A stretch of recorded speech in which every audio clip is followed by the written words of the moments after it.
नमस्कार। Investor ecology में आपका स्वागत है। मेरा नाम शशि कुमार है और मैं म्यूचुअल फंड एडवाइज़र हूँ। मैं जब बंदों से मिलता हूँ तो उनमें से कई बंदों ने म्यूचुअल फंड ले रखे हैं, लेकिन उन्होंने बहुत गलत तरीके से म्यूचुअल फंड ले रखे हैं। होता क्या है, हम लोग जो है ना यूट्यूब पे वीडियो देख के कि डायरेक्ट फंड लेने हैं, और जैसे ग्रो हो गया, एंजल वन हो गया, या काफ़ी ऐप आ गए हैं जहाँ से जाके आप खुद म्यूचुअल फंड ले सकते हैं। और फिर कुछ वीडियो चैनल हैं कि 10 मिनट में आपको मास्टर बना देंगे म्यूचुअल फंड का। अब यहाँ पे लोग गलती क्या कर रहे हैं कि यहाँ पे हम जब सबसे पहले जो नया बंदा है उसको म्यूचुअल फंड के बारे में पता तो है नहीं, तो वो क्या करेगा, या तो वो हाई रिटर्न पे क्लिक करेगा, या फिर अगर नया है बेचारा, कोई गरीब है, तो उसको ना तो म्यूचुअल फंड का पता है, वो तो सीधा सा यही देखेगा ना कि 500 रुपये की सिप चलानी है मैंने, वो यहाँ पे क्लिक करेगा। या फिर कुछ है टैक्स सेविंग में घुस जाते हैं गलती से ही, और फिर उनको ये पता है नहीं कि ये LSS प्लान है, ये 3 साल के लिए ब्लॉक हो जाएगा। या फिर कईयों ने देखा है तो वो लार्ज कैप ले बैठेंगे। तो जैसे मान लो कोई नया बंदा है, वो हाई रिटर्न पे क्लिक कर देता है। अब यहाँ पे वो फंड देखेगा, उसके लिए तो सारे फंड सेम है ना, वो तो ये देखेगा कि ये 3 साल में 41% रिटर्न दे रहा है, ये 39 दे रहा है, 38 दे रहा है, 37 दे रहा है। लेकिन अगर आपको म्यूचुअल फंड का थोड़ा सा भी नॉलेज है तो आप यहाँ पे ध्यान दोगे तो ये है क्या, ये PSU इक्विटी फंड है। हाँ, डायरेक्ट ग्रोथ है, लेकिन कैटेगरी क्या है, ये सेक्टोरियल फंड है एक तरह से। अब भारत 22 इसके तो बहुत न्यूज़ों में भी आता था, तो बंदे को तो लगता है कि ये भी बहुत अच्छा फंड है। अच्छा है भी, लेकिन ये वो फंड नहीं है जो वो खरीदना चाहता है। अब यहाँ पे ये इंफ्रास्ट्रक्चर फंड है। अब इंफ्रास्ट्रक्चर क्या है, जो बंदा बिल्कुल नया आया है म्यूचुअल फंड लेने, पहली बार सिप शुरू कर रहा है, वो तो घुस जाएगा रिटर्न देख के। लेकिन यहाँ पे इंफ्रास्ट्रक्चर है, ये कैटेगराइज है ये फंड, या पावर इंफ्रास्ट्रक्चर, PSU इंफ्रास्ट्रक्चर। तो ये अभी मैं ET मनी पे हूँ। यहाँ पे आपको पहले ये समझना है म्यूचुअल फंड होते क्या हैं और किस तरह के हैं, कितनी तरह के हैं। हाँ, है तो सारे म्यूचुअल फंड, लेकिन हर म्यूचुअल फंड, हर स्कीम का अलग फंक्शन है ना। हर स्कीम अलग कैटेगरी में काम करती है, अलग तरह से काम करती है, अलग तरह के उसके रूल रेगुलेशन है। हम लोग तो रिटर्न देख के या फिर सस्ती सी देख के घुस गए। कुछ बंदे तो NAV देख के घुस रहे हैं कि इसकी NAV कम है, जबकि NAV का हमारे रिटर्न से कोई ज़्यादा लेना देना नहीं है। चलो इसको बेसिकली बताता हूँ मैं। बेसिकली कैटेगरी होगी इक्विटी का क्या मतलब है, शेयर मार्केट से जुड़ा हुआ जो भी होगा वो इक्विटी फंड होगा। दूसरा होगा डेट। अब डेट होगा जो गवर्नमेंट बॉन्ड में पैसा लगाएगा या कंपनियां पैसा उठाती है, वो डेट फंड में लगेगा हमारा। अब तीसरा होगा हाइब्रिड क्या है कि जैसे हाइब्रिड जो फसलें होती हैं ना, कि दो फसलों के गुण मिला के नई हाइब्रिड फसल तैयार कर दी, उसी तरह से इक्विटी और डेट को मिला के हाइब्रिड बना दिया इन्होंने। अब इसमें थोड़ा सा पोर्शन इक्विटी में जाएगा आपका, थोड़ा सा डेट में जाएगा। और फिर ये चौथी कैटेगरी है, ये तो मैक्सिमम है ही नहीं, ये बस गोल्ड में इन्वेस्ट करते हैं। जैसे आपने सोने में निवेश करना है, लेकिन सोना आप खरीदना नहीं चाहते, उसके और भी चार्जेज होते हैं, जैसे मेकिंग चार्जेस वगैरह लगते हैं, वो यहाँ अगर आप फंड में खरीदते हैं उसको तो वो नहीं देने पड़ते। चलो, लेकिन इसको हम छोड़ देंगे अभी फिलहाल हम जाएंगे सीधा इक्विटी में। अब इक्विटी में क्या है, एक है लार्ज कैप। अगर आपने मेरा पिछला वीडियो देखा है तो भारत के जो NSE नेशनल स्टॉक एक्सचेंज है, उसमें कम से कम 2200 कंपनियां हैं। तो 2200 में से जो 100 सबसे बड़ी कंपनियां हैं उन्हें लार्ज कैप कहा जाता है। जो भारत की 100 सबसे बड़ी कंपनियां हैं, जानी मानी कंपनियां होंगी, इसका कहीं ना कहीं हमने नाम सुना है। 100 कंपनियां तो ये होगी। इसके बाद जो अगली 150 कंपनियां हैं वो मिड साइज़ कंपनियां हैं, ये होगी ना लार्ज। ये बड़ी कंपनियां हैं, सबसे बड़ी कंपनियां। ये होगी मीडियम साइज़ की। ये 100 के बाद 101 से लेके अगली जो 150 कंपनियां यानी कि 250 तक, ये हो जाएंगी मिड साइज़ की कंपनियां। इसके बाद जो 250 से लेके 251 से लेके 500 यानी कि 500 तक अगली जो 250 कंपनियां हैं वो हो जाएंगी स्मॉल कैप, क्योंकि ये मीडियम साइज़ है और ये स्मॉल कैप है, ये उनसे छोटी होंगी। इसके बाद और बाकी आगे और भी आती है माइक्रो कैप वगैरह, लेकिन अभी हम फिलहाल जो इन्हीं तीनों की बात करेंगे। लार्ज कैप समझ गए आप, 100 सबसे बड़ी कंपनियां भारत की। उसके बाद जो अगली 150 है वो मिड कैप कंपनियां, इनके मीडियम साइज़ की। उसके बाद है स्मॉल कैप। अब ज़्यादातर फंड इन्हीं तीन कैटेगरी में हो गए। अब चौथा ये हो गया लार्ज एंड मिड। तो इसमें क्या है, 250 कंपनियाँ होगी, टॉप 250 कंपनियाँ।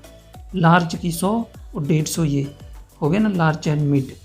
तो लार्ज और मिड 250 कंपनियों का मिक्स में से इनमें से वो कंपनियाँ उठाएंगे। जो शेयर होगा इस फंड में वो इन 250 कंपनियों में से ही होगा। अब इसके बाद आते हैं इंडेक्स फंड। ये हो गए इंडेक्स शुरू। अब ये लार्ज कैप इंडेक्स है तो ये 100 कंपनियों का है। अब नाम से ही पता चल रहा है, म्यूचुअल फंड में सबसे मेन चीज़ है नाम। नाम से ही आपको पता चल जाएगा कि ये कौन सी कैटेगरी है, इसका काम क्या है और इसका नेचर क्या है इस फंड का। अब ये है मिड कैप, यही मिड कैप, लेकिन ये पूरा इंडेक्स है। जो अगर पिछला वीडियो आपको देखोगे तो उसमें आपको समझ आ जाएगा पूरी तरह से। और ये स्मॉल कैप यही, लेकिन ये इंडेक्स है पूरा। दो तरह के फंड होते हैं, एक तो होते हैं एक्टिवली मैनेज्ड फंड, जहाँ एक फंड मैनेजर बैठा है जो इन 150, मान लो मिड कैप ले लिया हमने कोई मिड कैप फंड ले लिया है, तो इसमें चलो आगे चलते हैं। HDFC का ले लिया हमने। अब हमने यहाँ क्या ध्यान देना है, HDFC क्या है, HDFC है AMC, एसेट मैनेजमेंट कंपनी है ये, क्योंकि हमारा पैसा जो है एसेट है उसको मैनेज करने वाले हैं ये HDFC। ये बैंक नहीं है, बैंक में HDFC जो बैंक है उन्होंने ही एक अलग से कंपनी बनाई होती है जिसे एसेट मैनेजमेंट कंपनी कहते हैं। तो ये जो एसेट मैनेजमेंट कंपनी है उसका नाम होगा, यहाँ HDFC है, ये ICICI भी हो सकती है, SBI भी हो सकता है। इसके बाद है कैटेगरी मिड कैप, तो समझ गए आप 150 कंपनियाँ जो 101 से लेके 250 तक, जो 100 के बाद जो अगली 150 कंपनियाँ हैं मीडियम साइज़ की। Opportunity direct plan growth, direct यानी कि अगर आप सीधा खरीद रहे हैं, अगर मेरे थ्रू जैसे मैं म्यूचुअल फंड एडवाइज़र हूँ तो मैं किसी को दूंगा तो वो रेगुलर होगा। अगर आप सीधा साइट से जाके ले रहे हैं तो वो डायरेक्ट है। और यहाँ पे भी दिखाया गया ये इक्विटी कैटेगरी है, जैसे मैंने पीछे बताया ना, इक्विटी फंड है ये। एक होते डायरेक्ट, फिर हो गया हाइब्रिड। तो कहाँ थे हम, तो ये इक्विटी की कैटेगरी मैक्सिमम इक्विटी में ही होगा जो हम करेंगे। और बाकी मिड कैप ये बता रहा है, यहाँ पे मिड कैप है। यहाँ पे ये देखो, ये एक्टिवली मैनेज्ड फंड है। इसमें ये जो कंपनियां हैं ये सिलेक्ट की हैं, जो फंड मैनेजर है। कौन है फंड मैनेजर,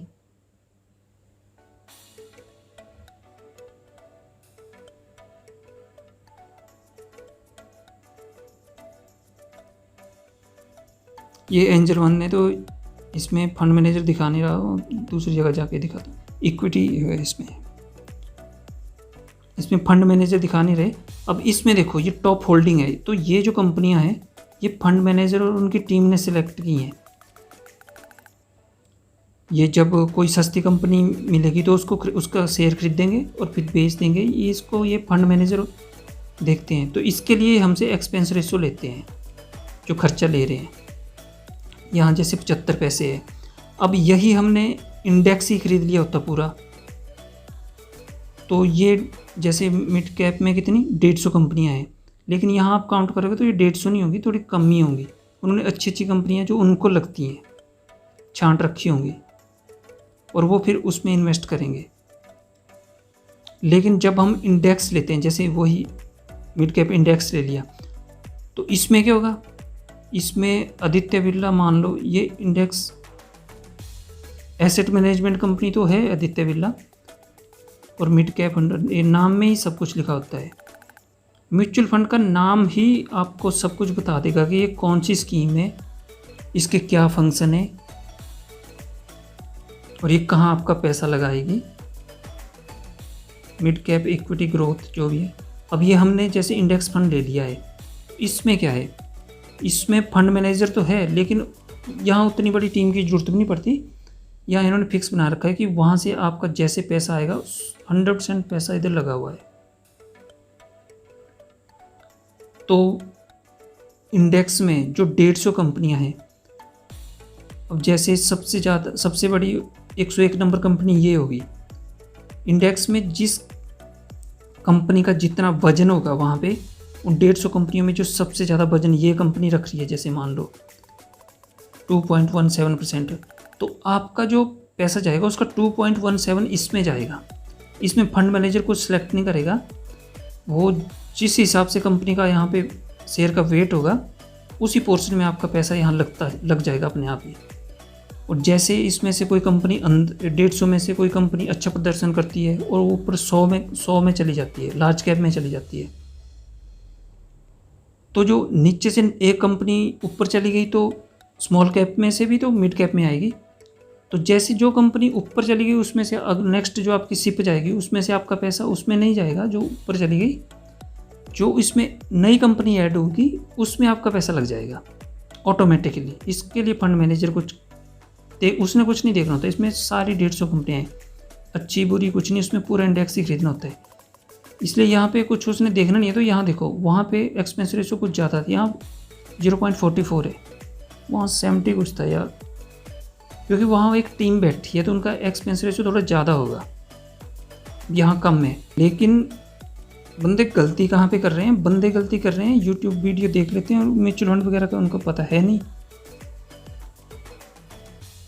तो वो इंडेक्स के बाहर, इंडेक्स और इसके बाहर चले जा रहे हैं। अब ये देखो, जैसे क्योंकि वहाँ पे जो हाई रिटर्न अभी दिखा रहा है सेक्टोरियल और थीम बेस्ड फंड जो हैं उनमें चले जा रहे हैं। जैसे बैंकिंग सेक्टर का फंड है, अब ये सेक्टोरियल फंड का वैसे कोई दिक्कत नहीं है, लेकिन ये उस बंदे के लिए है जिसको, जैसे अब हम हैं जिनको कई साल हो गए मार्केट में, 5-6 साल तो हमें से 8 साल तो मुझे शेयर मार्केट में शेयर खरीदते हुए हो गए, खरीदते बेचते, तो वो एक्सपीरियंस है हम में। या फिर 5-6 साल से म्यूचुअल फंड में निवेश कर रहे हैं, ऊपर से हमने एग्ज़ाम पास किया है तो कुछ पता तो है ही ना। तो अगर हम लोग खरीदते हैं या कोई है बंदा जो लाइसेंस बेशक ना हो लेकिन नॉलेज रखता है, वो घुसता है, उसको पता है कि ये सेक्टोरियल जो फंड होगा इसका एक टाइम पीरियड होता है। अभी सरकार अच्छी हो, पर मान लो अभी इलेक्शन हो रहे हैं, इलेक्शन के बाद जो दूसरी सरकार आती है और जैसा उनका रवैया है, तो वो तो इंफ्रास्ट्रक्चर में घुस गए जैसे, या इसमें बंदा घुस चुका है और वो सरकार चेंज होती है या कोई उनकी पॉलिसियाँ बिल्कुल चेंज हो जाएगी, तो फिर उस टाइम तो इन फंड की बैंड बच जाएगी ना। और कोई बंदा लॉन्ग टर्म के लिए घुसा है और उसने ध्यान नहीं दिया और निकला नहीं बाहर, तो फिर लॉस ही होगा उसको। तो इसीलिए मैं नया कस्टमर, जो नया बंदा म्यूचुअल फंड में निवेश करना चाह रहा है, तो वो या तो लार्ज कैप, स्मॉल कैप या मिड कैप में रहे, या फिर इंडेक्स फंड में रहे, इन्हीं इंडेक्स फंड में रहे। सेक्टोरियल और थीमेटिक सेक्टर में ना जाए। अगर हाँ आपको नॉलेज है तो अलग बात है। हाँ, ज़्यादा से ज़्यादा है कि जैसे आप टैक्स पेयर हैं, अगर टैक्स बचाना चाहते हो, ELSS आप ले सकते हैं, क्योंकि इसमें तो आपका 3 साल के लिए पैसा बॉन्ड हो जाएगा, लॉक इन पीरियड होता है 3 साल का। लेकिन ये फिर भी आपका पैसा लार्ज कैप में ही लगेगा ज़्यादातर, लार्ज कैप, मिड कैप, और यहाँ आपको थोड़ा डाइवर्सिफिकेशन मिल जाता है। जैसे यहाँ पे आप देखोगे 94% इधर है, लेकिन और ये कंपनियाँ अच्छी खासी लार्ज कैप की कंपनियाँ थी। अब देखो लार्ज कैप में 60% तो आपका लार्ज कैप में लगा है, 20% मिड कैप में लगा है और 14% स्मॉल कैप में लगा है।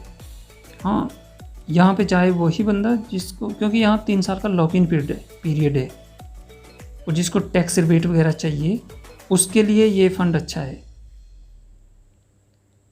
ये मैं किसी एक फ़ंड की बात नहीं कर रहा हूँ, ये कैटेगरी अच्छी है।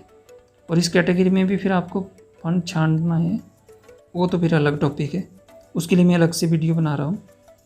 एक गलती काफ़ी लोग ये भी कर रहे हैं, जैसे म्यूचुअल फंड खरीदती बार आपने क्या ध्यान देना होता है, मेन है कि जैसे आप यहाँ ले रहे हैं डायरेक्ट है और ऊपर से ग्रोथ ऑप्शन होनी चाहिए। लेकिन काफ़ी जगह जो नया बंदा है वो गलती से क्या कर रहे हैं, जैसे इसी फंड का अगर देखोगे HSBC स्मॉल कैप, यहाँ ग्रोथ है, डायरेक्ट है, इक्विटी है, स्मॉल कैप कैटेगरी है। अब यहाँ पे नीचे देखो, अब इसी फंड का सेम नाम से ही HSBC small cap fund direct IDCW पे आउट, यह है इंटरिम डिविडेंड। अब ये क्या होता है, अब काफ़ी बंदों को ये चीज़ पता नहीं है, लेकिन वो यही खरीद लेंगे। इसमें क्या होगा, जैसे मान लो इन्होंने जो कंपनियां खरीदी हुई हैं, ये ज़्यादातर लार्ज कैप में होगा या इंडेक्स फंड में होगा। लार्ज कैप में ज़्यादातर होता है कि जैसे मान लो ये कंपनियां खरीदी हैं, तो इन कंपनियों के जैसे 2 साल हो गए आपको शेयर इन्वेस्ट करते हुए, तो आपके पास ये शेयर दो तीन ऐसी कंपनियां इकट्ठी होगी जो डिविडेंड देती है। डिविडेंड होता है जो जैसे रिलायंस हो गया, साल में जितना बिजनेस करती है उसका तो जो प्रॉफिट होता है, तो जितने भी शेयर होल्डर होते हैं, आपने शेयर नहीं लिए हैं लेकिन म्यूचुअल फंड की यूनिट लिए हैं, तो म्यूचुअल फंड ने आपके बिहाफ पे आके शेयर ही लिए हैं। तो जैसे मान लो आपने 10,000 हर महीने सिप जा रही है, तो इसमें आपका 30 रुपया हर महीने लग रहा है। 1,000 रुपये महीने की जो सिप जा रही है, तो 30 रुपया इसमें लग रहा है, 33 रुपया। तो ये हुआ 2 साल में आपके पास है, इसके 10-12 शेयर हो गए इकट्ठे, और इस कंपनी ने डिविडेंड दे दिया। एक शेयर पे जैसे ये 2-3 रुपये या कुछ होता है, चाहे कोई कितना भी हो। तो अगर आपने ये डिविडेंड ये वाली ऑप्शन सेलेक्ट कर रखी है, ग्रोथ फंड ले रखा है, तो क्या होगा कि जो डिविडेंड आएगा 2-3 रुपया, वो आपके फंड में री इन्वेस्ट हो जाता है। लेकिन अगर आपने ये ऑप्शन लिए, इंटरिम डिविडेंड पे आउट लिया हुआ है आपने, तो ये गलती से ही बेशक गलती से ही लिया हो, लेकिन पे आउट, ये फंड जैसे पे आउट लिया हुआ है, तो जैसे वो डिविडेंड आपके अकाउंट में आएगा म्यूचुअल फंड के पास, तो अगर आपके पास ये ऑप्शन है, तो उनको थोड़ी पता कि आप चाहते नहीं हो, आपने गलती से ले लिया, वो आपके अकाउंट में आ जाएगा और वो फिर खर्च हो जाता है। जबकि हमें अच्छा रिटर्न जो है ना, इससे ग्रोथ ऑप्शन लेनी चाहिए हमेशा। इस बात का जरूर ध्यान रखें। अगर आप खुद ले रहे हैं, डायरेक्ट होना चाहिए और ग्रोथ इकोलॉजी में आपका स्वागत है। इसके बाद एक आज हम बात करेंगे एक बंदा है जिसको ये चीज़ें समझ नहीं आ रही है, ना वो शेयर समझ आ रहे हैं, ना म्यूचुअल फंड समझ आ रहा है, लेकिन वो करा क्यों नहीं रहे हैं? क्योंकि उन्होंने वीडियो देखे हैं कि डायरेक्ट ही लेना है। उनको लगता है जैसे मैं म्यूचुअल फंड एडवाइज़र है, तो एडवाइज़र तो खा जाएगा जैसे उनको। अरे भाई, यहाँ जैसे 0.48% यानी 50 मान लो 0.50 है, तो अगर आप एडवाइज़र से लेते हो तो यहाँ इसका चलो मैक्सिमम क्या हो जाएगा, डबल हो जाएगा, 96 हो जाएगा। लेकिन अगर आप आरडी और एफडी में अपना पैसा लगा रहे हो, वहाँ पे 5-6% मिल रहा है, और आपको कोई ये जानने से बंदा है जो फंड क्या होता है गाइड कर रहा है, जानना होगा कि और 50 पैसे ले रहा है, लेकिन आपको वो रिटर्न ये वाले दे रहा है। इसका क्या मतलब है? 19%, 19 नहीं हुआ, चलो 15% में एवरेज लेके चलता हूँ जो सेंसेक्स निफ्टी का है। अगर 15% भी रिटर्न दे रहा है, हाँ, जैसा आप सीख सकते हैं धीरे धीरे, शुरू तो कर दो, शुरू कर दो 1-2 साल। अगर आपको लगता है तो फिर आप शिफ्ट हो जाओ। कम से कम जब आपको लगता है कि मैं अपने आप सब कुछ देख लूंगा, तो शिफ्ट हो जाओ। और बॉम्बे स्टॉक इस चक्कर में कि म्यूचुअल फंड एडवाइजर खा जाएगा, अरे वो कुछ नहीं खाता। बॉम्बे स्टॉक 30 पैसे अगर आप एक्स्ट्रा भी दे रहे हो, लेकिन आपका रिटर्न डबल हो रहा है।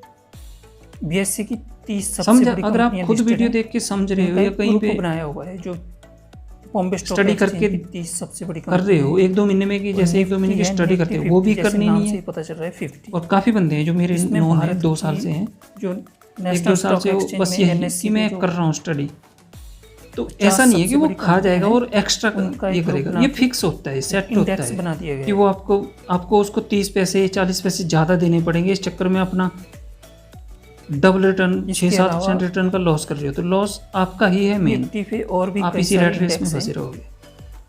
आशा जैसे करता हूँ बैंक आपको निफ्टी, कुछ इसमें समझ आया बैंकिंग होगा। सेक्टर की सारी कंपनियां, प्रॉब्लम क्या है कि जो नया बंदा है इसमें केवल बैंकिंग सेक्टर की ही वो कंपनियां होंगी। जब भी जैसे मैं एंजल वन पे आया हूँ अभी, अब यहाँ पे आता है तो यहाँ इसको इसमें मिड बंदे को ये ही मिड दिखता है कैप, सामने, ये जो फंड आ रहे हैं, इसमें टॉप जो या तो 100 ये मिड देखेंगे कैप कंपनी या फिर वो क्या करेगा, साइज की कंपनियां हैं, सीप वो हैं। विद 100 इसके साथ यहाँ पे है क्लिक कर निफ्टी देगा, या नेक्स्ट सीप विद 500 निफ्टी हाई 50 रिटर्न, तो ये मैक्सिमम होगी। तो यहीं क्लिक करेंगे 50 बड़ी कंपनियां तो ये हाई हैं। रिटर्न या इंडेक्स इसके फंड। बाद जो नेक्स्ट 50 है, लेकिन हमें ऐसे नहीं जाना यानी होता कि है 51 से लेकर यहाँ पे, 100 ये तक, मैं यहाँ का तो बता रहा उसका हूँ। एक और इंडेक्स यहाँ बना पे एक दिया ऑप्शन है देखो, है।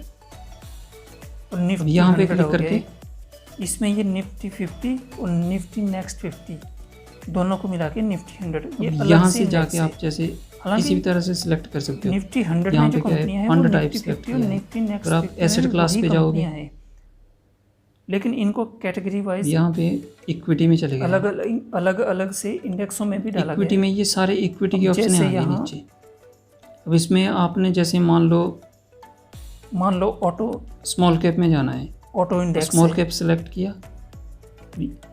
तो ऑटो इंडेक्स है, आईटी यहाँ पे नीचे अप्लाई का बटन है, या यहाँ पीएसयू पे बैंक अप्लाई है। कर देना है। जब ये पीएसयू बैंक है, यानी कि बस पब्लिक सारे सेक्टर small cap आ सरकारी गए बैंक यहाँ है। लेकिन आप जब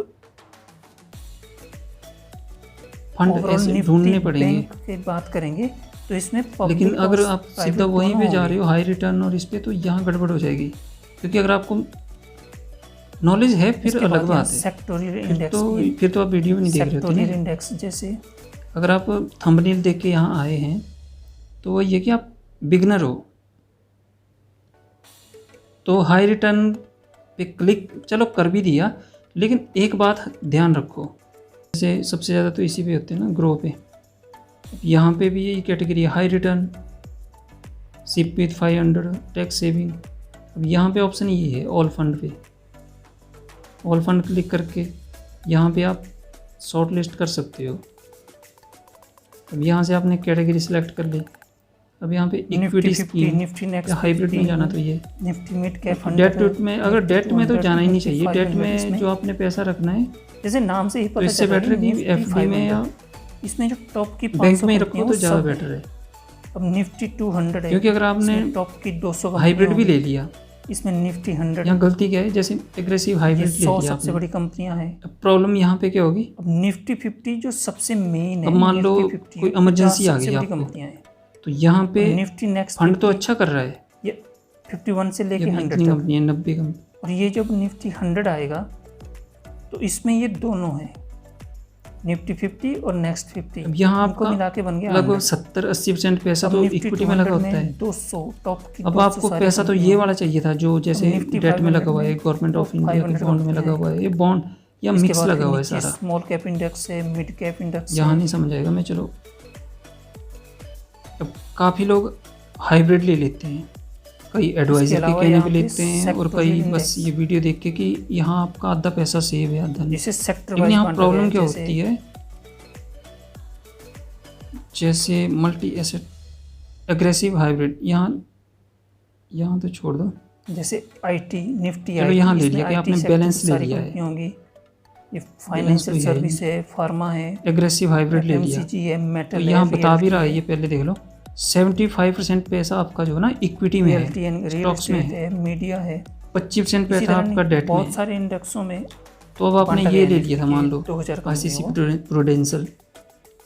अब आप चाहते तो हो कि मेरा जो 50 वो जो ये 24% पैसा है ये निकालना है, लेकिन आपको तो पूरा फंड बेचना पड़ेगा ना।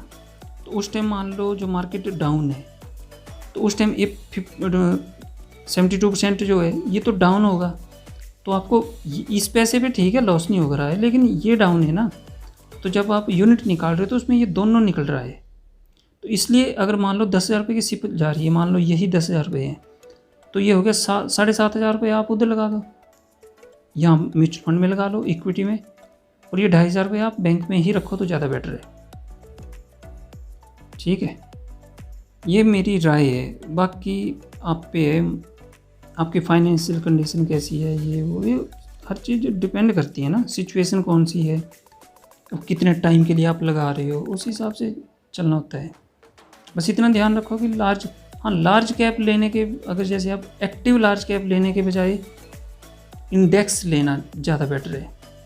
Large cap index, large cap में अंडर का कोई इंडेक्स नहीं है, यहाँ पे आपको या तो निफ्टी 50 मिलेगा या निफ्टी नेक्स्ट 50 मिलेगा। निफ्टी 50 ये 100 कंपनियाँ हैं, नेक्स्ट 50 है सारा। निफ्टी 50 है जो सबसे ज़्यादा मेन जो है, निफ्टी 50 जो भारत की 50 सबसे बड़ी कंपनी है। उसके बाद यहाँ नाम पे लिखा हुआ नेक्स्ट 50। जिस दिन आपको ये नाम ही पढ़ने आ गया ना, नाम में सब कुछ है, म्यूचुअल फंड की सारी डिटेल होती है नाम में। हाँ, रिटर्न वगैरह नहीं होता, लेकिन स्कीम क्या है, उसका पर्पज़ क्या है, उसका फंक्शन क्या है। जैसे कोटक महिंद्रा, कोटक क्या है, एएमसी है। निफ्टी नेक्स्ट 50 कैटेगरी है, इंडेक्स कैटेगरी है, ये इंडेक्स नाम में लगा हुआ है और 50 कंपनियों का है, सब कुछ लिखा हुआ है। डायरेक्ट प्लान है, ग्रोथ ऑप्शन है, लार्ज कैप इंडेक्स है। ठीक है, धन्यवाद। वीडियो बहुत लंबा हो गया है। इसी तरह के वीडियो देखने के लिए चैनल को सब्सक्राइब करें, और अगर आप फेसबुक या इंस्टाग्राम पे देख रहे हैं तो फॉलो करें। वीडियो देखने के लिए धन्यवाद। जय हिंद।